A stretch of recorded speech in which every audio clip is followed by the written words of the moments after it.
Bonsoir à tous et bienvenue sur D8 d'un voyage au bout de la nuit. Je suis ravie de vous retrouver pour une nouvelle lecture ensemble, une lecture du XVIIe siècle, une correspondance spontanée, originale et pleine de tendresse puisque c'est Madame de Sévigné qui entretient une correspondance de plus de 30 ans avec sa fille Madame de Grignan. Alors avant de reprendre les lectures de ces lettres, eh bien quelques mots sur notre auteure, de son vrai nom Marie de Rabutin. Orpheline très jeune, elle reçut tout de même une très belle et solide éducation puisqu'elle était presque quadrilingue grâce à son grand-père. Elle parlait italien, latin, espagnol et français. Elle devient veuve très vite, à 26 ans, de son mari Henri de Sévigné en 1644. Et du coup, eh bien, elle se rapproche évidemment de façon passionnelle de sa fille Madame de Grignan, avec laquelle elle entame donc cette correspondance qui durera 30 ans avec en moyenne 4 lettres par semaine. Et ce sont ces lettres-là que je lis pour vous ce soir. Alors sachez que la petite fille de Madame de Sévigné eh bien, a fait une publication de ces lettres retravaillée au goût du jour, donc 3 générations plus tard, mais l'édition donc du XVIIe siècle, celle de XVIIIe siècle, pardon, celle de 1725, l'authentique donc édition, eh bien c'est celle que je vous lis ce soir. Il n'y a donc eu aucun changement de ces lettres et extraits de lettres. Je vous laisse donc les découvrir avec plaisir. N'hésitez pas à réagir sur le hashtag VBN. Je vous envoie ce que m'écrit Corbinelli de la vie de notre cardinal et de ses dignes occupations. Monsieur de Grignan sera bien aise de voir cette conduite. Vous aurez trouvé de mes lettres à Lyon, ma bonne. J'ai vu le coadjuteur, je ne le trouve changé en rien du tout. Nous parlâmes fort de vous. Il me conta la folie de vos bains et comme vous craigniez d'engraisser. La punition de Dieu est visible sur vous. Après 6 ans, que pouviez-vous craindre? Il ne faut plus rire de Monsieur de Bagnols après une telle vision. J'ai été à Saint-Maur avec Madame de Saint-Géran et d'Agueville. Vous fûtes célébrés. Madame de Lafayette vous fait 1000 amitiés. Dites un mot à la Troche sur ce qu'elle vous écrivit dans ma lettre. J'espère que vous aurez écrit un mot au cardinal dont le soin et l'inquiétude n'est pas médiocre. Monsieur de Grignan, je crois que vous m'aurez répondu. Comment notre poitrine se porte-t-elle? Le sang court-il toujours trop vite dans nos cœurs? Avons-nous de la chaleur? Nous sommes-nous oppressés? Le ton de notre voix est-il étouffé? Dormons-nous? Mangeons-nous? N'amaigrissons-nous point? Je vous assure qu'en vous disant tout ceci, je vous ai parlé de mon unique affaire. J'en ai de petites, misérables, qui m'arrêtent encore pour quelques jours. Après cela, je baise les mains à la princesse et à la Marbeuf. Je m'en vais à Livry. J'en meurs d'envie. J'étais un peu échauffée. Les fraises m'ont entièrement rafraîchie et purgée. Si elles vous étaient aussi bonnes, il ne faudrait pas y balancer. Vous êtes bien aise de voir les petits garçons et Pauline. Parlez-moi d'eux et de la santé de Montgobert, qui m'est très chère. Monsieur et madame sont à une de leurs terres et iront à l'autre. Tout leur train est avec eux. Le roi ira les voir, mais je crois qu'il aura son train aussi. La dureté ne s'est point démentie. Trouvera-t-on encore des dupes sur la surface de la terre? On attend les nouvelles d'une bataille à 7 lieues de Commercy. Monsieur de Lorraine voudrait bien la gagner au milieu de son pays, à la vue de ses villes. Monsieur de Créqui voudrait bien ne la pas perdre, par la raison qu'une et une sont 2. Elles sont à 2 lieues l'une de l'autre, non pas la rivière entre deux, car Monsieur de Lorraine l'a passée. Je ne hais pas l'attente de cette nouvelle. Le plus proche parent que j'y ai, c'est Boufflers. Adieu, ma très chère, bonne petite bonne. Profitez de vos réflexions et des miennes. Aimez-moi et ne me cachez point un si précieux trésor. Ne craignez point que la tendresse que j'ai pour vous me fasse du mal. C'est ma vie. Croyez aussi, ma bonne, que je suis très parfaitement contente de la vôtre. Demandez à Monsieur d'Aqueville, nous en parlions hier. Il trouva que j'étais persuadée de ce que je dois l'être. Le bien bon vous salue. Le baron est toujours par voie et par chemin. Pour ma bonne et très chère. À Madame de Grignan, Paris, mercredi 27 octobre 1677. Ma bonne, je ne vous ferai plus de questions. Comment ? En 3 mots, les chevaux sont maigres, ma dent branle, le percepteur a les écrouelles. Cela est épouvantable. On ferait fort bien 3 dragons de ces 3 réponses, surtout de la seconde. Je ne vous demande point après cela si votre montre va bien. Vous me diriez qu'elle est rompue. Pauline répond bien mieux que vous. Il n'y a rien de plus plaisant que la finesse qu'entend cette petite friponne à dire qu'elle sera friponne quelques jours. Ah, que j'ai de regrets de ne point voir cette jolie enfant. Il me semble que vous m'en consolerez bientôt et si vous suivez vos projets, vous partez aujourd'hui en 8 jours et vous ne recevrez plus que cette lettre à Grignan. Monsieur de Coulanges est parti ce matin par la diligence pour aller à Lyon. Il y sera dans 4 jours, vous l'y trouverez. Il y porte votre chaufferette, ayez soin de lui demander. Il vous dira, comme nous sommes logés honnêtement, il n'y a pas à balancer, à prendre le haut pour nous 2, le bas pour monsieur de Grignan et ses filles. Tout sera fort bien. Je compte qu'elles ont leurs meubles, ainsi il ne faut qu'une très médiocre tapisserie pour une antichambre. J'en ai pour celle de monsieur de Grignan, je ne vous conseille nullement d'en apporter. Il y aura un lit aussi pour votre époux. L'embarras du déménagement a été rude. Je suis ravie que vous trouviez tout paisible et rangé. Je recommande à tous vos Grignans qui ont tant de soin de votre santé, qui vous ôtent si bien tous les aliments qui ne sont pas dans les règles de votre médecin et qui vous font un si bon et si joli Shabbat pour vous empêcher d'écrire, de vous empêcher de tomber dans le Rhône par la cruelle hardiesse qui vous fait trouver beau de vous exposer aux endroits les plus périlleux.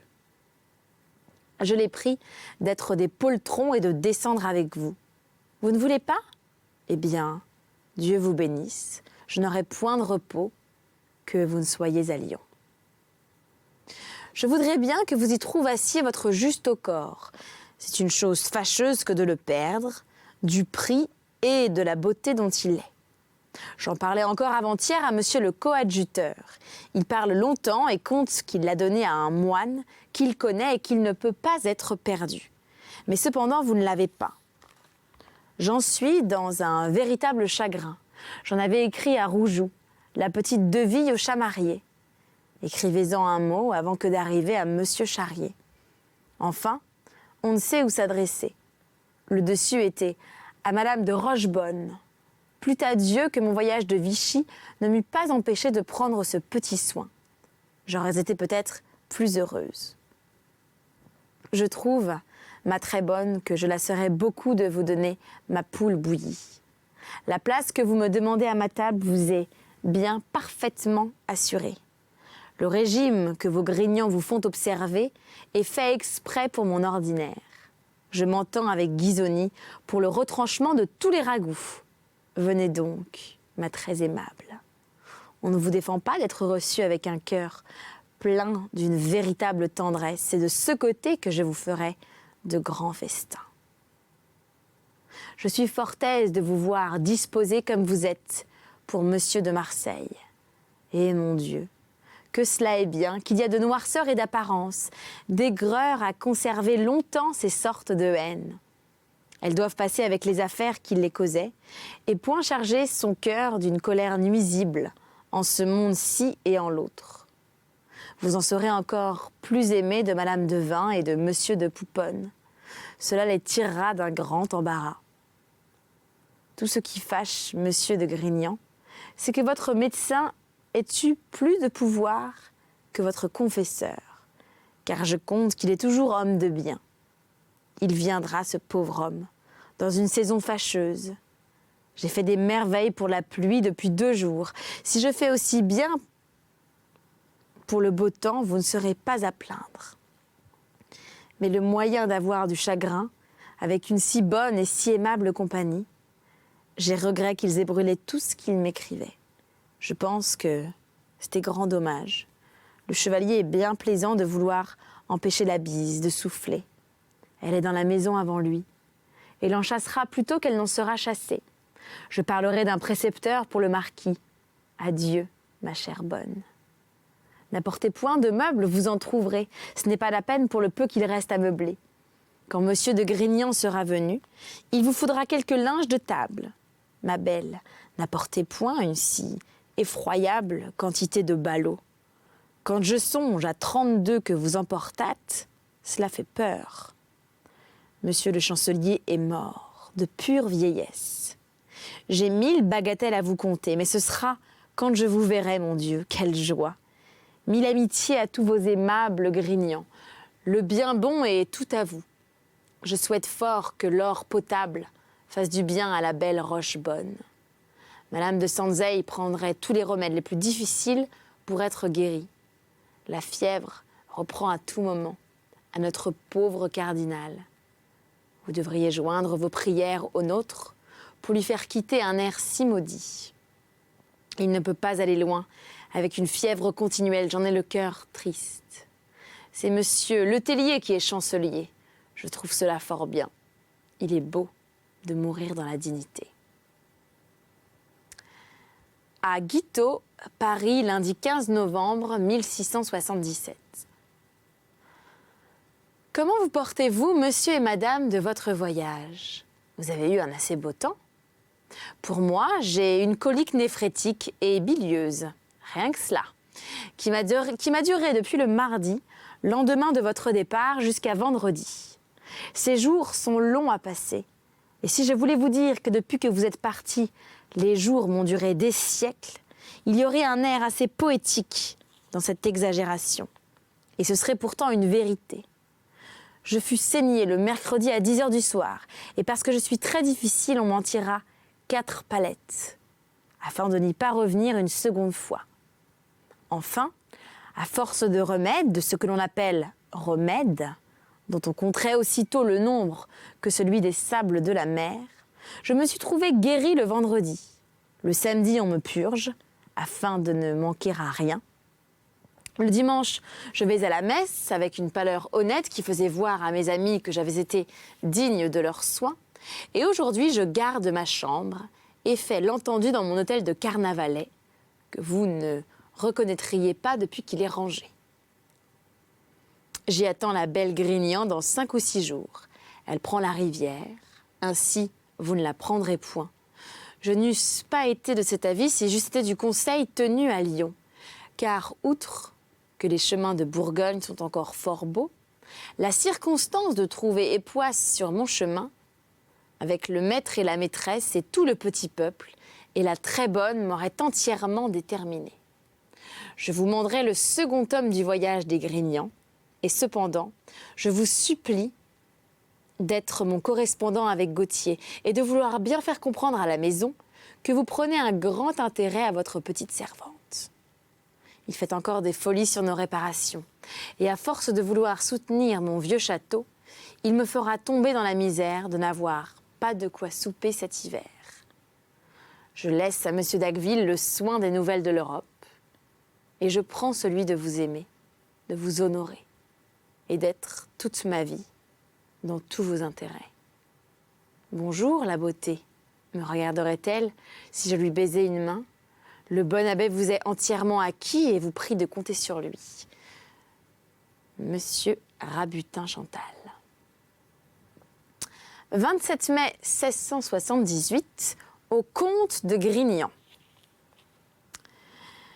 Je veux vous rendre compte d'une conférence de 2 heures que nous avons eue avec Monsieur Fagon, très célèbre médecin. C'est Monsieur de la Garde qui l'a amené, nous ne l'avions jamais vu. Il a bien de l'esprit et de la science.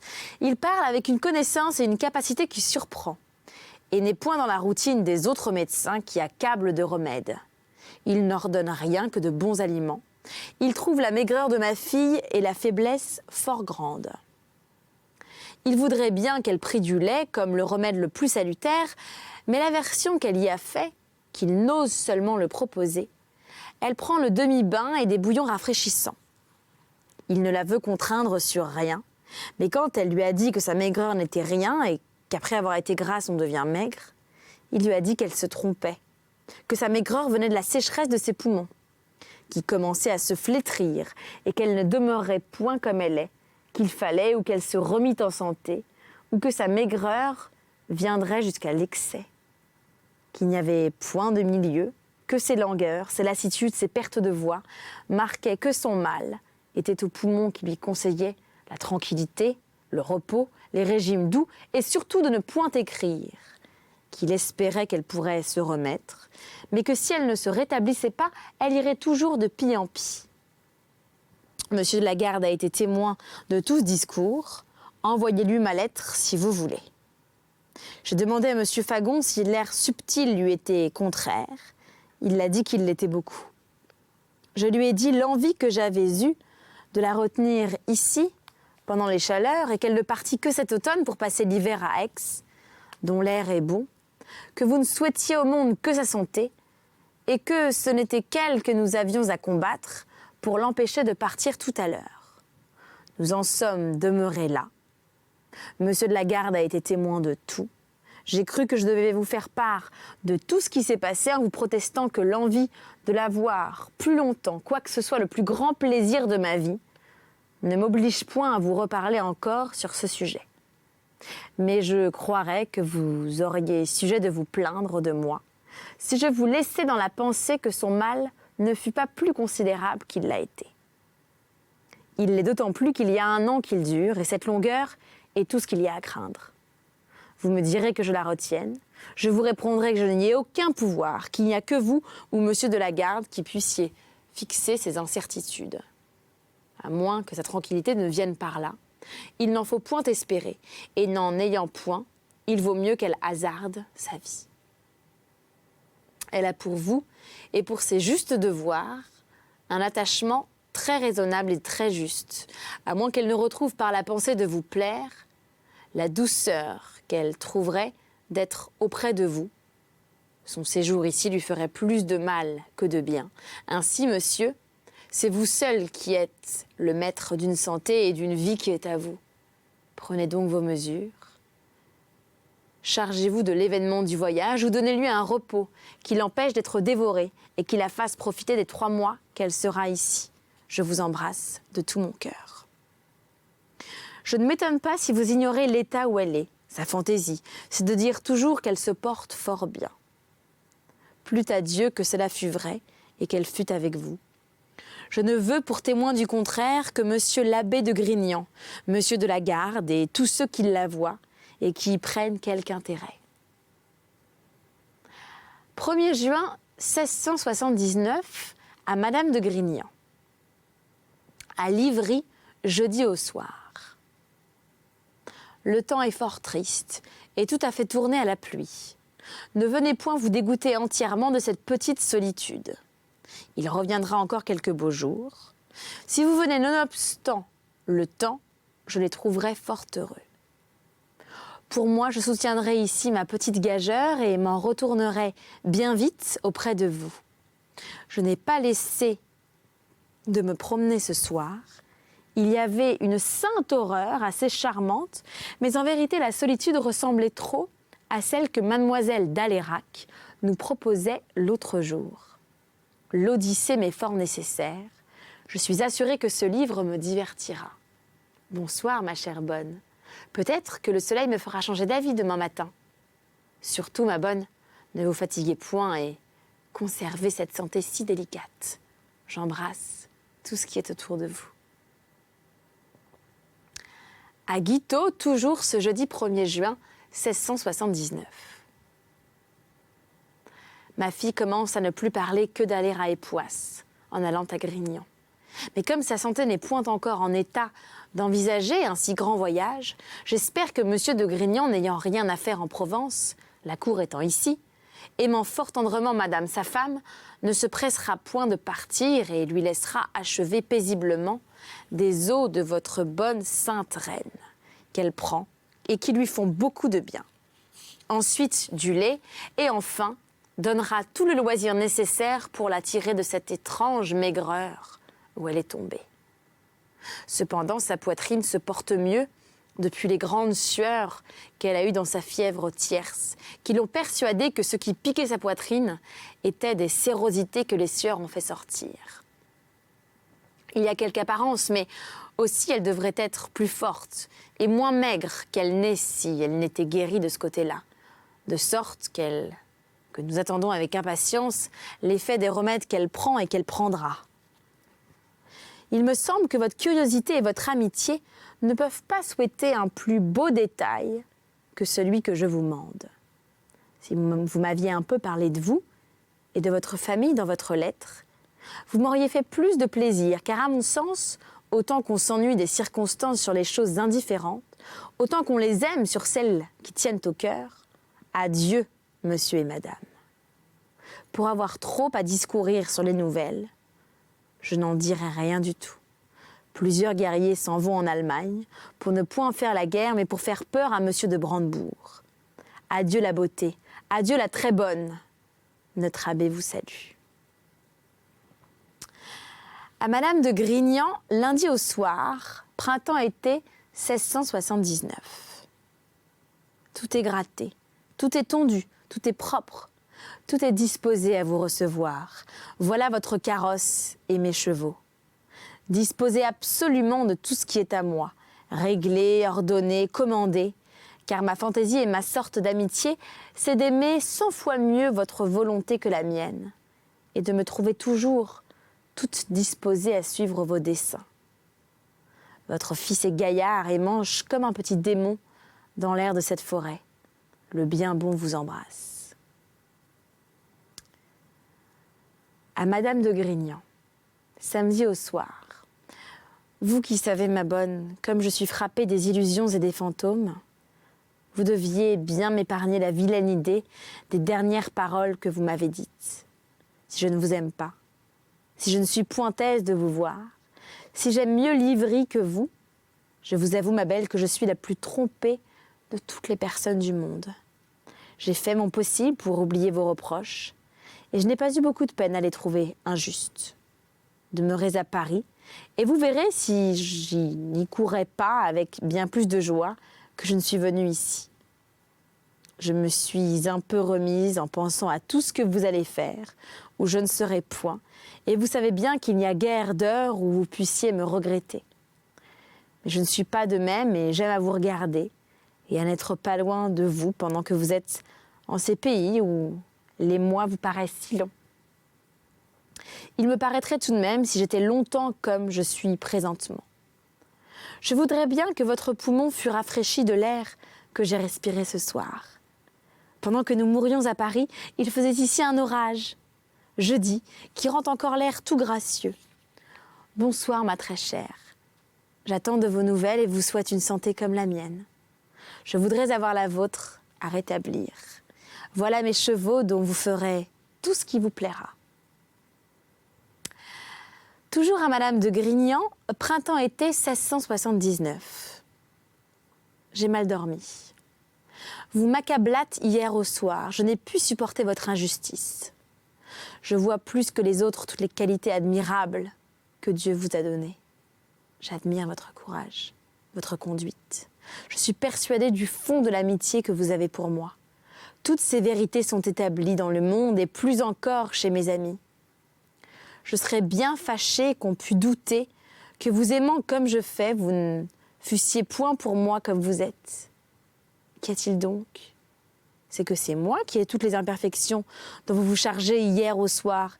Et le hasard a fait qu'avec confiance, je me plaignis hier à monsieur le chevalier que vous n'aviez pas assez d'indulgence pour toutes ces misères, que vous me les faisiez quelquefois trop sentir, que j'en étais quelque chose, quelquefois affligée et humiliée.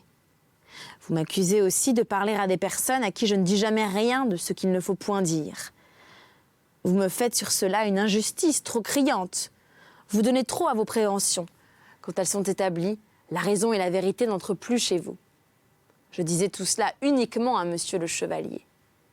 Il me parut convenir avec bonté de bien des choses, et quand je vois, après qu'il vous a parlé sans doute dans ce sens, que vous m'accusez de trouver ma fille toute imparfaite, toute pleine de défauts, tout ce que vous me dites hier au soir et que ce n'est point cela que je pense et que je dis, que c'est au contraire de vous trouver trop dur sur mes défauts dont je me plains, je dis mais qu'est-ce que ce changement ? et je sens cette injustice et je dors mal. Mais je me porte fort bien et prendrai du café, ma bonne, si vous le voulez bien. Et c'est donc la fin de cette 42e lettre à Madame de Grignan, écrite au printemps-été 1679. Je poursuivrai cette correspondance dans notre prochain voyage. Mais alors d'ici là, plusieurs choses. Déjà, vous pouvez voir et revoir tous les replays de cette émission sur le site de D8. Vous pouvez également commenter sur le site, mais surtout réagir avec moi avec le hashtag VBN. Pour cela, vous allez sur les réseaux sociaux, Facebook, Twitter, hashtag VBN, votre question, votre envie, votre opinion sur la critique, sur la lecture de la soirée. Et puis pourquoi pas un coup de cœur pour nous guider dans nos choix de lecture. On sera ravis de vous lire. En tout cas, je vous répondrai avec plaisir. Et puis rendez-vous pour suivre mon actualité bien sur mon blog somethingaboutVictoria.com. Je vous parle de plein de choses, de lifestyle, de voyage, de mode et de mon actualité artistique. Alors n'hésitez pas à m'y rejoindre. Merci pour votre fidélité. À très vite sur le plateau de VBN.